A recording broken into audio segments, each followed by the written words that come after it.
No doubt, the road ahead is tough. This is a moment of mounting competition and crises around the world, and that, I think, has been mentioned by pretty well every contribution so far. Fragility in the Middle East, rising threats of authoritarianism and fragmentation, as well as Russia's ongoing unjustified war in Ukraine. The shockwaves of that invasion are still reverberating through global markets today. It has hit growth, driven up food and energy prices, and deepened persistent imbalances and instability across the world. With all that in mind, and echoing what others have said, the role of the G20 is critical at this moment. Growth must be a mission for us all to embrace, as the means to improve lives, to fund public services, and to keep our people secure. The G20 has worked together before to fix fundamental problems in the global economy. We need to find ways to play a constructive role again today in the face of the world challenges. And I'd like to see us come together around a 5-point plan for growth that leaves no one behind. First, we do need to tackle global imbalances, like excessive surpluses and deficits, which can disrupt trade flows, sever supply chains, and choke off growth. For deficit countries, that means acting to stop unsustainable borrowing and prioritise the investment and structural reforms that drive up growth.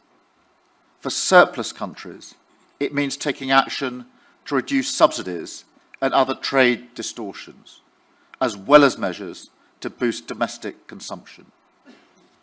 Second, we should promote open and balanced trade, taking steps to liberalise trade where we can, with new agreements that lower tariffs and barriers and return to the stability and certainty that business needs.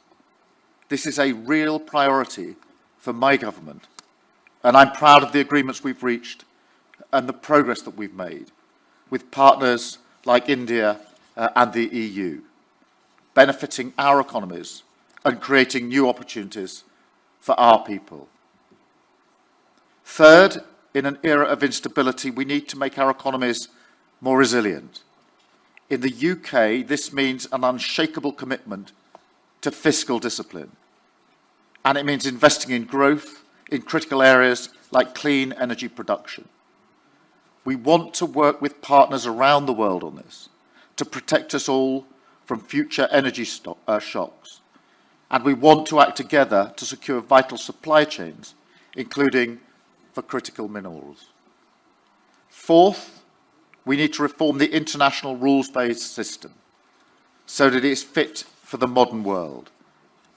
We need to work together to ensure organisations like the WTO are more able to be agile with new rules to meet modern challenges like environmental and digital trade, and better and more flexible decision-making processes so that those who want to make progress can get on and do it. Finally, we do need to work together to tackle the unique challenges facing emerging economies, especially in Africa, whether it's the growing debt burden or the financing gap for the Sustainable Development Goals. This G20 is the moment to respond to these structural challenges and to deliver more stable and resilient finance.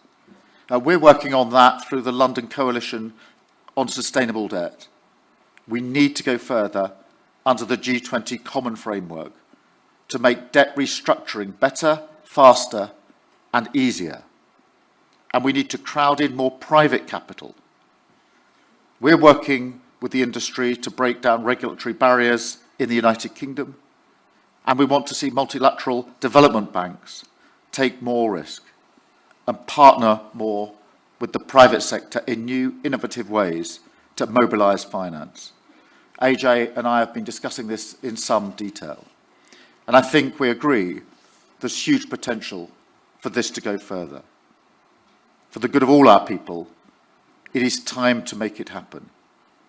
So let me thank you once again, President Ramaphosa, for your presidency of this G20. I wish the US the best of luck next year in 2026, and I look forward to taking forward the agenda during our presidency in 2027. Thank you.